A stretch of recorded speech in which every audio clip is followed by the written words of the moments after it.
नमस्कार दोस्तों, उम्मीद है आप लोग अच्छे से होंगे। अगर आप इस चैनल पर नए हैं तो कृपया इस चैनल को सब्सक्राइब कर दें, बेल आइकन नोटिफिकेशन पर क्लिक कर दें और वीडियो को लाइक एंड शेयर जरूर कर दें ताकि समय-समय पर आपके समक्ष और भी बेहतरीन वीडियोस बनाने का हमें मौका मिलता रहे।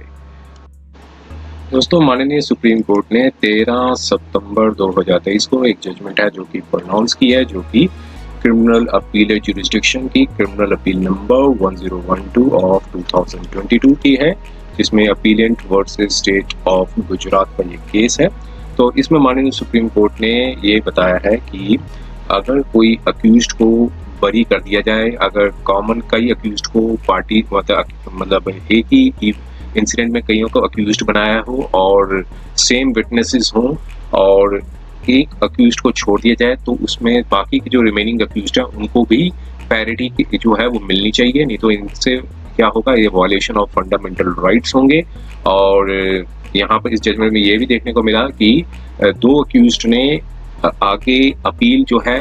फाइल नहीं की थी। हाई कोर्ट ने जो है कन्विक्शन थी वो सस्टेन कर दी थी, मींस कन्विक्शन थी वो अलाउ कर दी थी, मतलब कन्विक्शन जो थी वो बरकरार रखी थी और उन्होंने आगे अपील जो सुप्रीम कोर्ट में नहीं फाइल की थी। लेकिन माननीय सुप्रीम कोर्ट ने पैरिटी के हिसाब से जो बाकी जो अक्यूज थे उनको बरी कर दिया था, तो यहाँ पर भी वो बेनिफिट है वो अक्यूज को दिया गया, अक्यूज नंबर 3 और 4। और एक अक्यूज की जो है स्पेशल लीव पिटीशन है पहले ही समरली डिसमिस्ड कर दी थी, मींस कोई स्पीकिंग ऑर्डर था वो नहीं दिया था। यहाँ पर माननीय सुप्रीम कोर्ट ने बताया कि अगर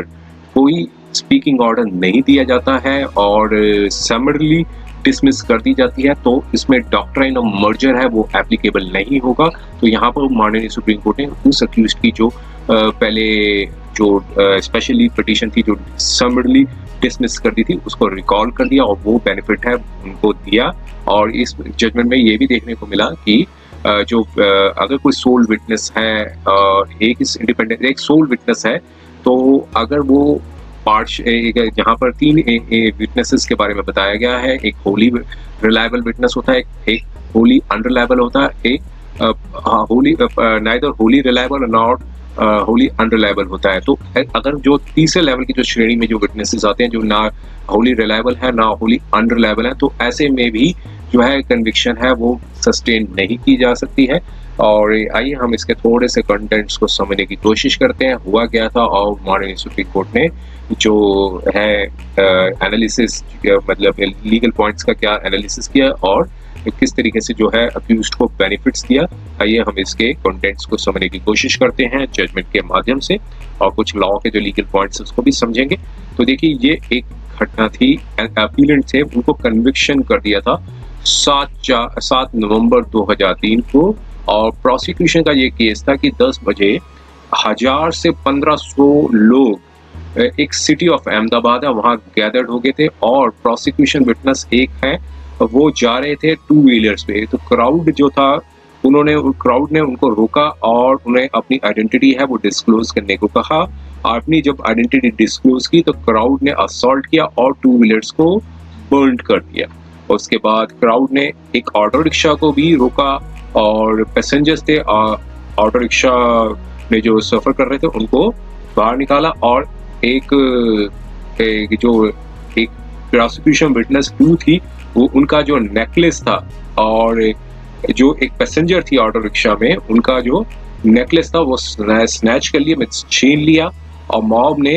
एक प्रोसिक्यूशन विटनेस है उसको भी असॉल्ट किया जो कि एक एलपीजी सिलेंडर जो है बाइसाइकिल में लेके जा रहे थे। और ये प्रोसिक्यूशन विटनेस नंबर 13 जो है जो इस एरिया से गुजर रहे थे 2 व्हीलर्स पे और एक और पर्सन थे जो पिलो राइडर में मतलब पीछे की सवारी कर रहे थे 2 व्हीलर में और प्रोसिक्यूशन विटनेस 13 नंबर थे जो भाग के मतलब इंसिडेंट मतलब साइड से जो है वो manage to run away, means जो अपनी जान बचाने में कामयाब हुए और जो कि जो पिलो राइडर थे उनको असॉल्ट किया था मॉब ने और उनकी जो पिलो राइडर की जो डेड बॉडी है वो लेक में पाई गई। और टोटल जो है 13 जो है अक्यूज्ड जो प्रोसिक्यूट किया गया था। अक्यूज्ड को 13 जो अक्यूज्ड थे प्रोसिक्यूशन ने उनको 13 अक्यूज्ड को प्रोसिक्यूट किया और जिसमें से अक्यूज्ड नंबर 1 से लेके 6 तक और 13 उनको कन्विक्शन कर दिया गया। मींस 1 2 3 4 5 6 और अक्यूज नंबर 13 को कन्विक्शन कर दिया और बाकी के जो रिमेनिंग अक्यूज थे उनको ट्रायल कोर्ट ने बरी कर दिया, मींस एक्विटल कर दिया। मींस 7 8 9 10 11 और 12 इनको बरी कर दिया। 7 अक्यूज थे उनको कन्विक्टेड कर दिया, जिसमें एक जो प्रेजेंट अपीलेंट अक्यूज्ड है जो कि अक्यूज नंबर 6 है, और जो उनको पनिशमेंट जो दिया गया था वो section 396 read with section 149। Section 396 जो है वो डेकॉइटी से रिलेटेड है, जिसमें डेकॉइटी जो की जाती है with intention to for murder, और जो कोई हीनस क्राइम करते हैं उसमें 396 की जो है वो बताया गया। अगर आप इंडियन पिनल कोड अगर आप देखेंगे 396 का जो प्रोविजन है वो बताया गया डेकॉइटी विद मर्डर, मीन्स डाका डालने के बाद मर्डर कर देना, जिसमें सजा जो है डेथ तक की भी पनिशमेंट होती है ऐसे में, और या फिर एक रिगरस इम्प्रिजनमेंट होती है जो कि 10 साल तक की होती है, और पनिशमेंट फॉर डेकॉइटी है वो 10 साल तक की होती है इसमें सजा। और 395 और 396 में ये डिफरेंस है कि डेकॉइटी के साथ मर्डर कर देना और से 395 से जो है पनिशमेंट फॉर डेकॉइटी है। और सेक्शन 307 जो है अटेम्प्ट टू द मर्डर है, रीड विद सेक्शन 149। मींस 149 जो सेक्शन इंडियन पिनल कोड का वो कॉमन जो है असेंबली होता है, अनलॉफुल असेंबली होता है, उससे कॉमन ऑब्जेक्ट के साथ होता है। और 435 जो है मिसचीफ होता है, जो कि कोई डैमेज करते हैं प्रॉपर्टी को जो 100 रुपीज से है, और या फिर एग्रीकल्चर प्रॉपर्टी 10 रुपये से ज़्यादा की हो तो उसमें 435 का जो प्रावधान है, और 201 जो है डिस्ट्रक्शन ऑफ द एविडेंस है। तो ये इन प्रोविजंस में जो है उनको सजा हुई थी और मैक्सिमम सेंटेंस इम्पोज कर दी थी उनके ऊपर, life imprisonment punishable under section 396 read with section 149 of Indian penal code. अब इम्प्यून जजमेंट को चैलेंज किया गया था ट्रायल कोर्ट की, लेकिन हाई कोर्ट ने जो सेंटेंस थी, सजा थी, वो 10 साल से मतलब सजा को घटाकर 10 साल तक की कर दिया। अब उससे भी एग्रेवेट होके अक्यूज ने यहाँ पर अपील जो है वो फाइल की, जो अपील जो ट्रायल कोर्ट की अपील थी वो डिविजनल बेंच ने डिसाइड की। अब अपीलेंट जो है वो अक्यूज नंबर 6 है, और अक्यूज नंबर 1, 5 और 13 जो है उन्होंने भी क्रिमिनल अपील नंबर है सो एंड सो वो फाइल की थी टू दिस कोर्ट। और 9 अगस्त 2018 को इस माननीय सुप्रीम कोर्ट ने उन तीनों अक्यूज को बरी कर दिया था, जिन 7 अक्यूज थे, और अक्यूज नंबर 6 ने यहाँ पर अपील फाइल किया, और 3 अक्यूज थे, accused number 1, accused number 5, accused number 13, इनको पहले से ही बरी कर दिया गया 9 अगस्त 2018 में। और स्पेशल लीव पिटीशन फाइल की थी अक्यूज नंबर 2 की, जो कि मतलब समरली डिसमिस्ड कर दी गई थी 11 मई 2018 को। मींस कोई स्पीकिंग ऑर्डर नहीं दिया गया, मींस माननीय सुप्रीम कोर्ट ने समरली डिसमिस कर दी थी, और जिसमें बताया जाता है कि special leave petition is dismiss, या फिर कोर्ट कहती है कि इंटरफेयर करने की जरूरत नहीं है under article 136 of the constitution, तो इसमें समरली डिसमिस कर दी थी। और अब इसमें से अक्यूज नंबर 3 और 4 थे, उन्होंने कोई अपील है वो हाई कोर्ट की जजमेंट के ऊपर प्रेफर नहीं की थी। तो मींस 7 अक्यूज में से 3 तो बरी हो चुके थे। अक्यूज नंबर 6 ने यहाँ पर जो है वो फाइल की थी अपील। अक्यूज नंबर 2 की जो समरली जो थी वो डिसमिस हो गई थी, तो 3 और 1 4, 1 5 और 3, और जो अक्यूज नंबर 3 और 4 हैं उन्होंने अपील ही नहीं फाइल की थी, हाई कोर्ट के जजमेंट को चैलेंज ही नहीं किया था। सबमिशन सुने अब कोर्ट ने दोनों पार्टीज के, प्रोसिक्यूशन और गवर्नमेंट दोनों के, सॉरी अपीलेंट और गवर्नमेंट के दोनों के सबमिशन सुने। अब माननीय सुप्रीम कोर्ट ने अपना व्यू दिया। अब पहले उन्होंने कोर्ट ने ये डील किया कि प्रोसिक्यूशन विटनेस जो है P25 और P26 जो है, जो कि अलेज्ड आई विटनेसेस थे, वो पुलिस कांस्टेबल्स थे, और दोनों ने क्लेम किया कि जो इंसिडेंट हुआ था, मॉब जो था 1000 से लेकर 1500 पीपल गैदर्ड हुए थे स्पॉट पे। और अगर इम्प्यून जजमेंट को देखा जाए तो सिर्फ प्रोसिक्यूशन विटनेस 2 जो है उन्होंने ही आइडेंटिफाई किया था अपीलेंट को, और उन्होंने बताया था कि स्पेसिफिक रोल क्या था, और जिसपे उनकी जो चेन थी वो स्नैच की थी। और अपीलेंट के हिसाब से PW2 ही सॉलिटरी विटनेस है, जो उस समय ऑटो रिक्शा में सफ़र कर रही थी। और एग्जामिनेशन चीफ में ये बताया कि 6 पैसेंजर्स थे ऑटो रिक्शा में थे जब वो ट्रैवल कर रहे थे। अब जब उन्होंने मॉब को देखा, एक जगह बताई है, वहाँ पर ड्राइवर ने स्टॉप कर दिया था ऑटो रिक्शा को और ड्राइवर जो है वो वहाँ से भाग गए थे। और उन्होंने फिर कहा कि जो मॉब ने ऑटो रिक्शा को सराउंड कर लिया था, मीन्स घेरा डाल दिया था, और बताया कि जो मेंबर्स थे वो एक समुदाय के थे और 2 पीपल्स थे वो फ्रंट ऑफ ऑटो रिक्शा में बैठे हुए थे, और लेकिन वो ऑटो रिक्शा से बाहर नहीं निकली। और फिर उन्होंने कहा कि किसी ने उनकी जो सोने की जो चेन है जो उन्होंने वेयर की थी वो खींच ली थी, जिसका वेट था नियरली 10 ग्राम्स था। और फिर उन्होंने कहा कि उनके ऊपर शी वाज स्लैप्ड, किसी ने उनको थप्पड़ मारा गया और उनकी वजह से उनको इंजरीज हुई, जो नाखून की वजह से इंजरीज हुई। और उन्होंने स्पेसिफिकली स्टेट किया था कि 50 से 100 लोग थे मॉब में जिन्होंने ऑटो रिक्शा को घेर लिया था, और वो किसी को आइडेंटिफाई नहीं करती थी मॉब के अंदर। जब उनकी अटेंशन अक्यूज्ड की तरफ बताया गया तो उन्होंने कहा कि ये भी मॉब का एक हिस्सा थे, और विटनेस ने सिग्नल किया एक अक्यूज्ड की तरफ। ट्रायल कोर्ट ने नोटिस किया कि अक्यूज्ड जो है, अक्यूज्ड को खड़ा रहने को कहा गया जब उन्होंने अपना नाम जो है वो बताया, सो एंड सो बताया। और विटनेस ने कहा कि उस अक्यूज्ड ने उनकी चेन है उनके गले से खींची थी। क्रॉस एग्जामिनेशन जब उनका किया गया प्रोसिक्यूशन विटनेस का, तो उन्होंने एक्सेप्ट किया कि कोई टेस्ट आइडेंटिफिकेशन पैरेड है वो नहीं की थी, और कोई भी अदर प्रोसिक्यूशन विटनेस ने भी अपीलेंट को नहीं पहचाना। और विटनेस ने कहा कि 50 से 100 लोग थे वो ऑटो रिक्शा के मतलब घेरा डाल दिया था उन्होंने, और ये केस प्रोसिक्यूशन का नहीं था, जो अपीलेंट है वो जानती, she knows the appellant before है। और वर्जन जो बताया गया इंसिडेंट का, तो कोई टाइम अवेलेबल नहीं था उनके पास कि वो ऑब्जर्व कर सकती थी distinctive features of the appellate के क्या फीचर्स हैं, कैसे देखने में लगते हैं, तो इस तरह के कोई टाइम नहीं मिला था। जो स्नैचिंग का था वो एक कुछ ही सेकंड्स में हो गया था, तो इसलिए बहुत डिफिकल्ट टू एक्सेप्ट कि ऐसे में लार्ज जो मॉब है वो गैदर्ड हो गया था ऑटो रिक्शा के। तो विटनेस जो है सिर्फ एक ही अक्यूज्ड को पहचान सकी और रिकॉग्नाइज कर लिया उन्होंने आफ्टर द 2 साल के बाद जब इंसिडेंट जो है वो हुआ था। और यहाँ पर कोर्ट ने कहा कि जो कन्विक्शन जो हुई है वो एक ही आई विटनेस से हुई है, और लॉ लेड डाउन एक जजमेंट में बताया गया है कि 3 ऑनरेबल जजेस ऑफ द कोर्ट में, ऑनरेबल सुप्रीम कोर्ट के, एक Vadivelu Thevar and another versus state of Madras. इसके जो पैराग्राफ नंबर 10 हो गया, और इसमें बताया कि एक क्रेडिबल विटनेस जो है वो outweighs the testimony of number of the witness of different character. कोई भी क्रेडिबल विटनेस होना चाहिए। Unless corroboration you insisted upon a statute, court should not insist upon the corroboration except in cases where the nature of testimony of the single witness itself requires a rule of prudence, as the corroboration should be insisted upon, for example, in which of the child witnesses or of the witnesses whose evidence is that of the accomplice or of analogous character। तो ये सारे paragraphs को coat किया उन्होंने, और यही conclusion में बताया कि अगर कोई भी एक विटनेस है और अगर उसको अनकॉरोबरेटेड है और अगर रिलायबल है तो एक विटनेस सफिशिएंट है और उसको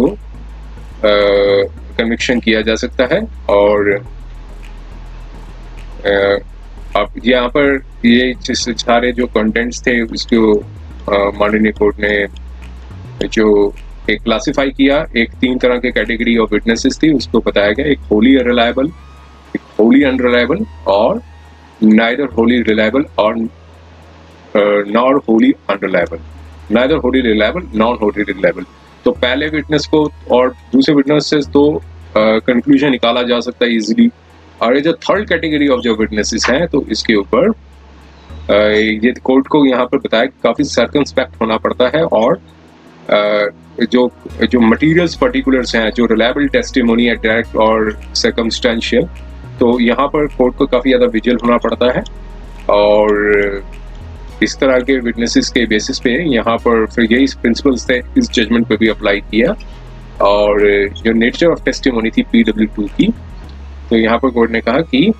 जो एविडेंस था प्रोसिक्यूशन विटनेस 2 का, ये पहली कैटेगरी में तो आता नहीं है कि ये होली रिलायबल हो। आइडेंटिफिकेशन जो अपीलेंट की थी वो हुई नहीं थी, और 2 साल बीतने के बाद जो है प्रोसिक्यूशन विटनेस 2 ने आइडेंटिफाई कर लिया था, जो कि एक डाउटफुल है मोर देन द रीजंस। और अपीलेंट जो है वो प्रोसिक्यूशन विटनेस को 2 को नहीं जानता था, और एक अपीलेंट जो है वो एक को बताया गया था एक अग्रेसिव मॉब का पार्ट थे, 50 से 100 लोग थे जिन्होंने ऑटो रिक्शा को सराउंड कर लिया था। कोई आइडेंटिफिकेशन पैरेड नहीं हुई थी और कोई टाइम अवेलेबल नहीं था प्रोसिक्यूशन विटनेस 2 को कि वो distinctive features of the appellate को जो देख सके, क्या क्या फीचर किस देखने में कैसे लगते हैं, वो इस तरह के जो फीचर्स थे वो नहीं है। तो ऐसे में ये अनसेफ होगा रिकॉर्ड करना, एक कंक्लूजन पे आना सिर्फ सॉलिटरी विटनेस की टेस्टिमनी पे, कि जो अपीलेंट है उसको ये कि अपीलेंट ने प्रूव कर दिया बियॉन्ड द रीजनेबल डाउट। तो ऐसी कैटेगरी जो थी प्रोसिक्यूशन विटनेस 2 की, ये ना तो होली रिलायबल है नॉर होली अनरिलायबल है। तो ना रिलायबल है ना ही होली अनरिलायबल है। तो ये अपीलेंट को कन्विक्शन नहीं किया जा सकता सिर्फ प्रोसिक्यूशन विटनेस 2 के आधार पे जो उन्होंने वर्जन जो दिया था, चाहे वो डायरेक्ट हो चाहे सर्कमस्टेंशियल एविडेंस हो। तो कॉरपोरेशन जो थी वो कम्प्लीटली एब्सेंट थी इस केस में, और कन्विक्शन जो अपीलेंट की सस्टेन नहीं की जा सकती है। और अब दूसरे अक्यूज्ड का रोल बताया, अक्यूज्ड नंबर 2 और अक्यूज्ड नंबर 3 और 4 का। अब यहाँ पर ये बताया कि कोई ओवर्ट एक्ट था वो अस्क्राइब नहीं किया गया था इनके ऊपर। ट्रायल कोर्ट ने टेस्टिमोनी जो PW25 है और PW26 था जो पुलिस के कांस्टेबल्स थे उसको बिलीव कर लिया था, और वो दोनों ने आइडेंटिफाई कर लिया था अक्यूज नंबर 2 को, लेकिन टेस्ट आइडेंटिफिकेशन पैरेड जो थी वो कंडक्ट नहीं की गई थी। अक्यूज नंबर 3 का बारे में बताया कि प्रोसिक्यूशन विटनेस को 26 ने आइडेंटिफाई कर लिया था कि ये मेंबर हैं मॉब के, लेकिन जब टेस्टिमोनी को देखा गया PW25 को, अब यहाँ पर ये कोर्ट ने पाया कि ये ऐसा नहीं पाया गया कि अक्यूज नंबर 3 का जो है उन्होंने नाम लिया। अक्यूज नंबर 4 को भी आइडेंटिफाई नहीं किया प्रोसिक्यूशन विटनेस 26 ने, लेकिन जो फाइंडिंग्स थी ट्रायल कोर्ट की कि ये बताया गया ट्रायल कोर्ट ने कि वो आइडेंटिफाई कर दिया गए हैं प्राय प्रोसिक्यूशन विटनेस 25 द्वारा। तो कन्विक्शन जो थी अक्यूज नंबर 1 और 5 और 13 की सिर्फ वो टेस्टिमोनी PW25 और PW26 के आधार पे हुई थी। टेस्ट आइडेंटिफिकेशन पैरेड थी अक्यूज नंबर 1 और 5 की वो नहीं हुई थी। तो इसलिए जो अक्यूज नंबर 13 थे तो टेस्ट आइडेंटिफिकेशन पैरेड हुई थी, लेकिन जो जब अपील्स को डील किया गया जो प्रेफर की थी अक्यूज नंबर 1, 5 और 13 ने, तो यहाँ पर माननीय सुप्रीम कोर्ट ने ये अपना निर्णय दिया था। तो उस निर्णय के आधार पे जो कोर्ट ने अपना व्यू बताया कि जो एविडेंस थे प्रोसिक्यूशन विटनेस 25 और 26 के वो इंस्पायर नहीं करते कॉन्फिडेंस को, और कोर्ट ने partially reject कर दी, did not partially reject the testimony of PW25 और 26, but the testimony थी वो entirety पे reject कर दी थी। Means पूरी की पूरी जो testimony थी उसको ही reject कर दिया। Parity मतलब जो है partially reject नहीं की थी, पूरी जो testimony थी उसी को ही reject कर दिया था। अब सेक्शन 149 था वो अप्लाई किया जाता है। तो कोर्ट ने कहा कि जो थ्योरी ऑफ प्रोसिक्यूशन थी वो इस बेस पे थी कि अक्यूज नंबर 1, 5 और 13 थे वो मॉब का पार्ट थे। कोर्ट ने रिलाई किया कि जो पैरा नंबर 5 था डिसीजन एक माननीय सुप्रीम कोर्ट ने दिया था वो था Musa Khan and others versus state of Maharashtra का। ये जजमेंट आई थी 2022 में क्रिमिनल अपील नंबर 1012 की। तो पैरा नंबर 5 को कोर्ट किया उन्होंने और पैरा नंबर 5 को पूरा रिप्रोड्यूस किया, और यहाँ पर ये निकाला कि एक जो हाईलाइट किया इस पॉइंट पे, court is not entitled to presume that any and every person who is proved to be present in near a riotous mob at any time or who has joined or left it is at any stage during the activities in law in guilt of every accused committed by them from the beginning and or each member of crowd must have from the beginning have they anticipated and contemplated the nature of the illegality. In other words, it must be proved that in each case the person concerned was not the member of the unlawful assembly at some stage but it's all crucial stages and share the common objective of assembly at all these stages. So means court ने कहा था कि एक जो common objective है वो सारी stages पे अक्यूज्ड का होना जरूरी है। ये जरूरी नहीं कि वो एक मेंबर था अनलॉफुल असेंबली का, बल्कि सारी स्टेजेस पे होना जरूरी है। अगर एविडेंस टोटली लैक कर रहा है ऐसे केस में कि एविडेंस सिर्फ ये बता रहा हो कि सम अक्यूज थे, वो मेंबर्स थे अनलॉफुल असेंबली के एक पर्टिकुलर स्टेज पे और दूसरी पर्टिकुलर स्टेज पे नहीं थे, तो ऐसे में जो अक्यूज प्रेजेंट नहीं थे और जो कॉमन ऑब्जेक्ट को शेयर नहीं कर रहे थे अनलॉफुल असेंबली के और अदर स्टेजेस पे, तो उनको उस पे कन्विक्शन नहीं किया जा सकता उस स्टेजेस पे। मान लीजिए कुछ स्टेजेस पे वो साथ हैं, बाकी दूसरी स्टेज ऐसी आती है जहां वो उस स्टेज में साथ नहीं होते हैं, तो ऐसे में कहा जब वो साथ नहीं होते तो फिर उनका जो कॉमन ऑब्जेक्ट है वो मिसिंग होता है। तो इसमें ये सिर्फ इस आधार पर उनको सजा नहीं दी जा सकती कि वो एक स्टेज पे वो साथ थे और बाकी जो रिमेनिंग स्टेज पे वो साथ नहीं थे। तो इसमें क्योंकि ऐसे में कॉमन ऑब्जेक्टिव होता है वो लैक कर रहा होता है। तो अज्यूमिंग दैट PW 25 और 26 ने आइडेंटिफाई कर लिया था अक्यूज नंबर 2, 3 और 4 को कि ये कहा कि वो मेंबर्स हैं ऑफ द मॉब के, लेकिन वंस जो कोऑर्डिनेट बेंच थी माननीय सुप्रीम कोर्ट के, जो कोऑर्डिनेट बेंच ने ये डिस्कार्ड कर दी थी टेस्टिमोनी को कि ये टोटली अनरिलायबल है, पूरी टेस्टिमोनी को PW 25 और 26 जो पुलिस कांस्टेबल है उनकी टेस्टिमोनी को रिजेक्ट कर दिया था। अब यहाँ पर बताया है कि जो बेनिफिट है उस जजमेंट का उनको भी वो भी बेनिफिट है एक्सटेंड होना चाहिए अक्यूज नंबर 2 और 3 को एंड 4 को at similarly placed with accused number 1, 5 और 13 के। सिर्फ एक्सेप्ट PW 25 और 26 ने कोई भी अदर विटनेस ने एस्क्राइब नहीं किया रोल अक्यूज नंबर 2 और 3 और 4 का। अब यहाँ पर बताया कि सिमिलर और आइडेंटिकल एविडेंस थे आई विटनेसेस के दोनों अक्यूज्ड के, जब सेम सिमिलर और सिमिलर रोल हो तो कोर्ट जो है कन्विक्ट नहीं कर सकता एक अक्यूज्ड को और अदर को अक्यूट नहीं कर सकता। एक को कन्विक्शन नहीं, जैसे सब कहा कि एक सिमिलर और आइडेंटिकल एविडेंस आई विटनेसेस हैं दो अक्यूज्ड के अगेंस्ट में, तो एक को बरी कर दिया जाए और एक को सजा दे दी जाए, तो ऐसा जो है कोर्ट नहीं कर सकता है,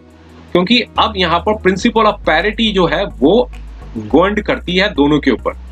अगर एक प्रिंसिपल ये बताता है कि क्रिमिनल कोर्ट जो है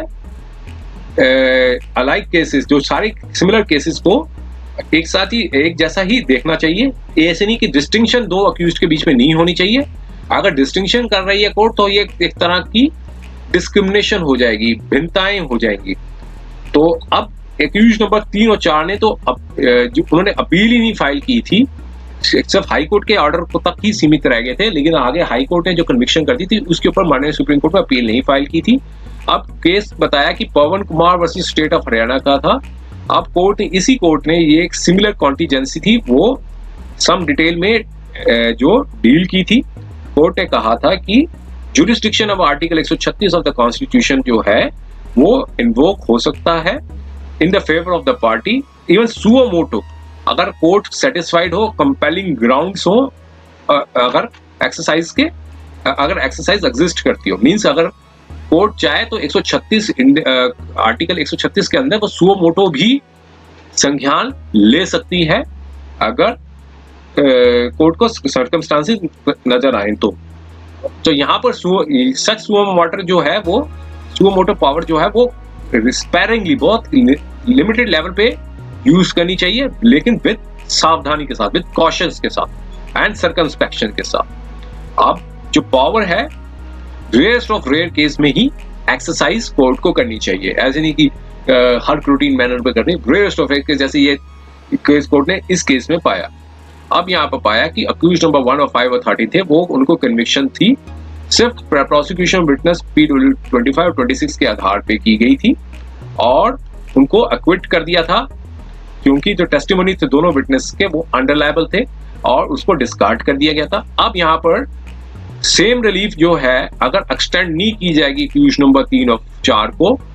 bye the reason of parity, तो इसकी वजह अगर वो रिलीफ 3 और 4 को नहीं दी जाएगी तो कोर्ट ने कहा कि ये वायलेशन हो जाएगा फंडामेंटल राइट्स जो हैं ग्रांट किए गए हैं अक्यूज नंबर 3 और 4 को and bye article 21 of the constitution के अंदर, आर्टिकल 21 ऑफ कॉन्स्टिट्यूशन के अंदर इनका वायलेशन होगा। तो यहाँ पर we have no manner of doubt कि द बेनिफिट जो है अक्यूज नंबर 1, 5 और 13 को दिया गया था उसको भी एक्सटेंड कर लेना चाहिए अक्यूज नंबर 3 और 4 को, जिन्होंने चैलेंज नहीं किया था judgment of the High Court. अब इस केस में सुओ मोटो पावर जो थी अंडर आर्टिकल 136 की इज वारंटेड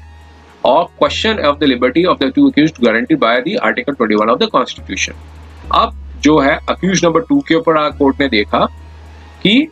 11 मई 2018 को स्पेशल लीव पिटीशन थी अक्यूज नंबर 2 ने जो डाली थी वो समरली डिसमिस कर दी थी, लेकिन कोर्ट ने कोई रीजंस है वो रिकॉल नहीं किया था। अब यहाँ पे कोर्ट ने कहा कि वेल सेटल्ड लॉ है कि ऑर्डर जो स्पेशल लीव पिटीशन की वो अपील है वो नॉन स्पीकिंग ऑर्डर से अगर डिस्पोज कर दी जाए तो ऐसे में डॉक्ट्राइन ऑफ मर्जर जो है वो एप्लीकेबल नहीं होगा। ये ऐसे नहीं कि वो फाइनल ऑर्डर होगा फाइनल हो गया, तो यहाँ पर जो नीचे की कोर्टों का ऑर्डर है उसमें मर्ज नहीं होगा। अगर स्पीकिंग ऑर्डर दे देती, डिटेल्ड ऑर्डर दे देती, तब फिर डॉक्ट्राइन ऑफ मर्जर जो है वो जो अप्लाई हो जाता। तो ये एक जजमेंट आई थी एक Harbans Singh and versus state of UP and others. Para number 18 जो जजमेंट का था उसको कोर्ट में मतलब कोर्ट ने यहाँ पर रिप्रोड्यूस किया और जो है उसका यहाँ पर रिप्रोड्यूस करने के बाद अब यहाँ पर कोर्ट ने पाया कि अक्यूज नंबर 2 जो है वो सेम फुटिंग्स पे हैं जो अक्यूज नंबर 1, 5 और 13 थे, उनको इस कोर्ट ने एक्विट कर दिया था। अब अक्यूज नंबर 2 को भी बेनिफिट ऑफ द पैरिटी मिलनी चाहिए और प्रिंसिपल जो जजमेंट का बताया था हरबंस सिंह का यहाँ पर भी अप्लाई होता है। और जो राइट्स ग्रांटेड हुए आर्टिकल 2 मतलब अक्यूज नंबर 2 को under article 21 of the constitution अगर नहीं दिया जाएगा तो ये वायलेशन हो जाएगा और इसकी वजह से एक मैनिफेस्ट इनजस्टिस हो जाएगा और एक कॉन्स्टिट्यूशनल कोर्ट्स को इंटरेस्ट किया जाता है कि वो उनकी ड्यूटी होती है कि फंडामेंटल राइट्स हैं वो अपहोल्ड करें जो संविधान के अंतर्गत उनको दिए गए हैं। इसलिए कोर्ट ने कहा कि हमारी ड्यूटी है, ऑब्लिगेशन भी है, सेम रिलीफ जो है अक्यूज नंबर 2 को भी मिलना चाहिए। इसलिए कोर्ट ने अपना जो ऑर्डर था उसको रिकॉल किया, जो कि पहले जो स्पेशली पिटीशन अक्यूज नंबर 2 की जो डिसमिस हो गई थी जो उसको रिकॉल कर दिया। अब अपनी जो एक एप्रिसिएशन दी जो एमएस क्यूरी थे और यहाँ पर कोर्ट ने पाया कि अपील सक्सीड होती है और अपीलेंट अक्यूज्ड की नंबर जो 6 था उनको एक्विटेड किया जाता है और अगर वो बेल पे हैं तो मतलब वो बेल पे हैं इसलिए बेल बॉन्ड से उनको कैंसिल कर दिया। कन्विक्शन जो अक्यूज नंबर 3 और 4 की थी उसको भी सेट असाइड कर दिया और कोर्ट ने कहा कि जो जजमेंट्स थी उसको उनके आधार पे इनको भी एक्विट किया जाता है जो भी ऑफेंसेस थे और उनको भी जो है रिलीज किया जाता है अगर कोई कनेक्टेड मैटर में वो उनकी रिक्वायरमेंट नहीं है। और अगर जो अक्यूज नंबर 2 थे उनको भी एक्विट कर दिया और इम्प्यून जजमेंट और ट्रायल कोर्ट की थी और हाई कोर्ट की उसको सेट असाइड कर दिया और ग्रांट कर दी थी, लीव भी इनको ग्रांट कर दी गई थी। और अगर किसी दूसरे कनेक्टेड केस में रिक्वायर्ड नहीं है तो उनको लिबर्टी दी कि उनको छोड़ दिया जाए। अपील जो थी एज सारे टर्म्स और कंडीशंस पे अलाउ कर दी। अपील सितंबर 13, 2023 का ये जजमेंट है।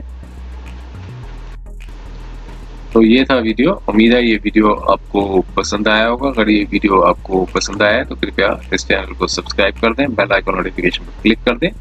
और वीडियो को लाइक एंड शेयर जरूर कर दें ताकि समय समय पर आपके समक्ष और भी बेहतरीन वीडियोस बनाने का हमें मौका मिलता रहे।